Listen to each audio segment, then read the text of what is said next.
Good morning, everyone. Yeah, I got a big day today. I got to see a few of my teenagers today. They're not my teenagers, but a few of the teenagers that I see. Morning coffee, right now, doing this. I want to talk today about being realistic. One of the reasons that we get stuck in life, financially, professionally, with our education, maybe sometimes with choosing or finding a partner, like settling for different things. One of the reasons we get stuck in different areas of our life is because we have to be realistic, right? That's what we tell ourselves. Oh, you got to be realistic. You got to be practical. And maybe there's some value in that, but it's very relative. I mean, for example, let's take Will Smith. So Will Smith, Jada Pinkett Smith, in their household, do you think their definition of practicality is the same as what it is in the average household? Absolutely not. If you listen to some of the things that Will Smith talks about, he had parents that brought him up, telling him, basically teaching him that hard work and discipline and these things would get him whatever he wants in life. First of all, he's accomplished like awesome things, and he uses that celebrity platform that he worked hard to get to spread a positive and thought-provoking message, which I think that's really awesome. But he was brought up in a home where his parents taught him these lessons, and that's one of the things that I want to kind of gear this conversation right now toward, is our relationship with our kids when it comes to being realistic and practical. You see, one of the tragedies of life, in my opinion, is that we start out wanting to be superheroes and save the world. And then we grow up, and let me get this. This is a little present that Anderson just got. It's awesome, right? His favorite person is Spider-Man. So we start out in life wanting to be superheroes and save the world. And then we grow up to be an adult who just hopes they can keep a job, even if they hate it, so they can pay the bills. And I've seen statistics in upwards of 80% of people who are dissatisfied with their work.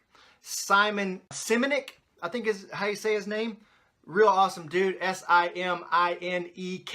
Simon Sinek. Look him up on YouTube. Listen to some of his stuff. His purpose is to help other people find work that they love and enjoy. And he says, he gave a statistic and something I was listening to yesterday. I listened to it about 5 times because it was gold. He said that 90% of people go home every day feeling dissatisfied with their work. So this is a tragedy of life. How we start out with this self-belief, and we don't have a concept of being realistic or being practical until we are taught what that means. And our children are taught by us. We were taught primarily by our primary caregivers as well. It's a story that we tell ourselves. The story is what helps us define what realistic and what practical is. Maybe you've decided to do certain things in your life that are out of the norm, that are against the grain. Start a business, do stuff online. Like, there's a lot of things that are up and coming that are not so mainstream just yet, and people don't quite understand them. Or maybe just you want to get in crazy shape. You want to do a fitness competition. I mean, whatever it is that you try to do, and people will try to discourage you, and they'll use these terms. You got to be realistic. And we use these terms with our kids. As they get older, oh, you got to be practical. You got to be realistic. And we have to be very careful. But why do people discourage us? They discourage us because they want to protect us. People that care about us don't want us to be hurt. And taking a risk, with any risk, there's the potential to fail. There's the potential for, I guess, hurt and pain. They also discourage us because they were too afraid to try anything in their life. There were things that, dreams and ideas that they were given in their heart, in their soul, in their spirit, that they knew that they were meant to do, and they never had the courage to do it. Their ducks never fell in a row. The stars never aligned. It was never practical or realistic for them to do those things. So because they were afraid, unconsciously, maybe they think we should be afraid too. Because if we do try and take those risks, and especially if we succeed, then that's going to shine a light on the fact that those people trying to discourage us were too scared to ever try anything themselves. And that would hurt them.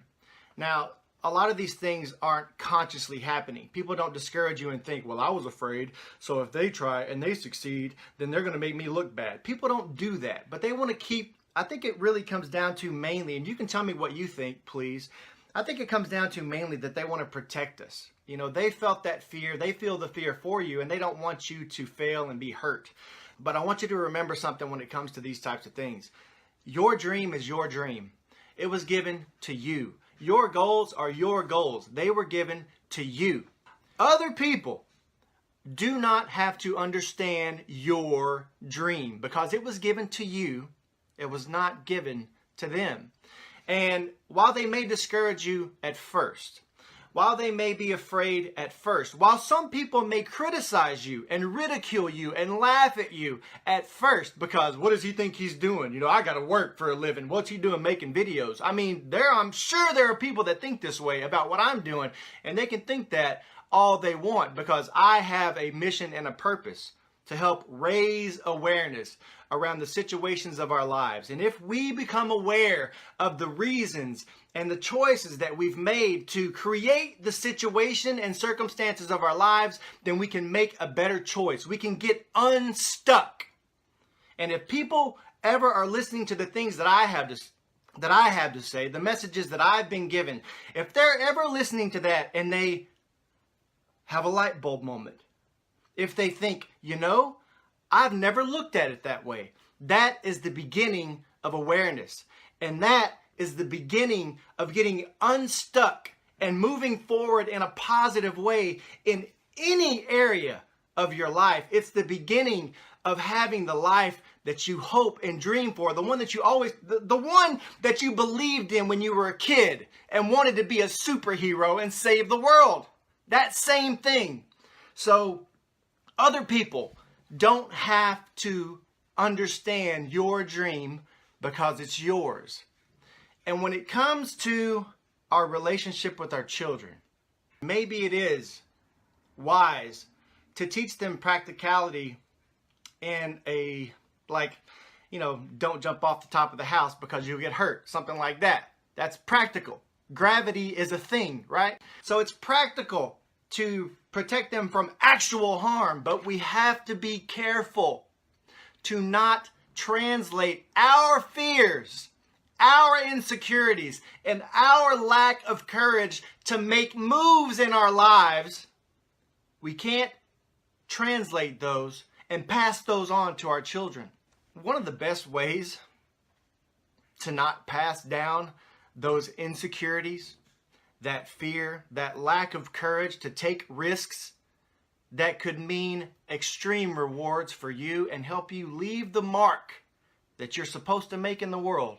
One of the ways that we can do that, the best way that we can do that, is by being an example.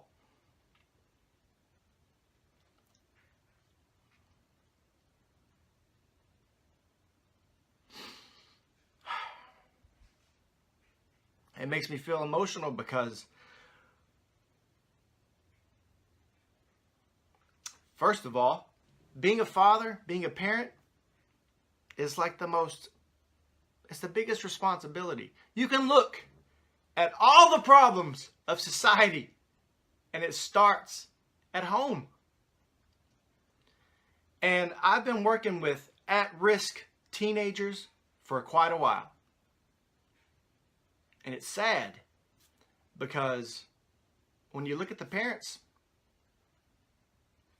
no shit is what I want to say. No shit, this kid has problems. No shit, this kid is disrespectful and all these different things. I mean, there's his dad kicked back in the school parking lot with his bare feet hanging out the window smoking a cigarette. I mean, no shit that these kids have all these problems. I mean, I worked at the juvenile detention center in Iowa for quite a while, and there were some people that had been working there for 20 years, And they would tell me like, oh yeah, well this kid, his dad used to be in and out of here all the time. His mom used to be in and out of here all the time. His older brother was in and out of here all the time. The best way that we can teach our kids to not have fear, right? So Jim Carrey says, we often act out of fear disguised as practicality.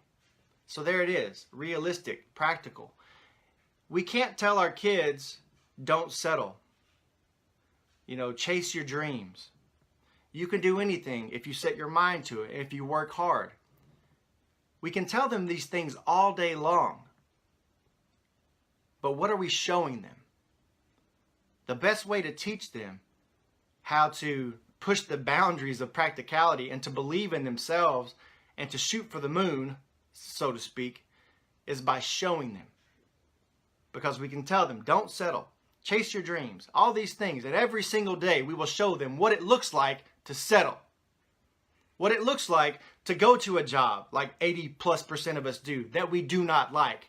Like 90% of us come home every day unfulfilled by their work. We can show them every day how to do the things that we tell them not to do.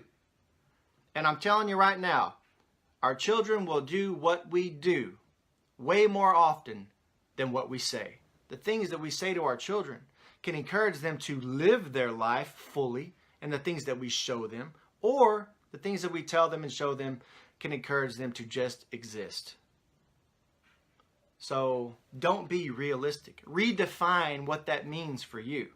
It's a subjective, relative term that's attached to your paradigm, that's attached to the story that you tell yourself about how relationships should be, how finances should be, how career should be, how jobs should be, how education should be, how your life should be. And it's just a story. It's only a story. And if you become aware of your story and how it helps you, and also how it holds you back and hurts you, then you can make a better choice. And at the same time, teach your children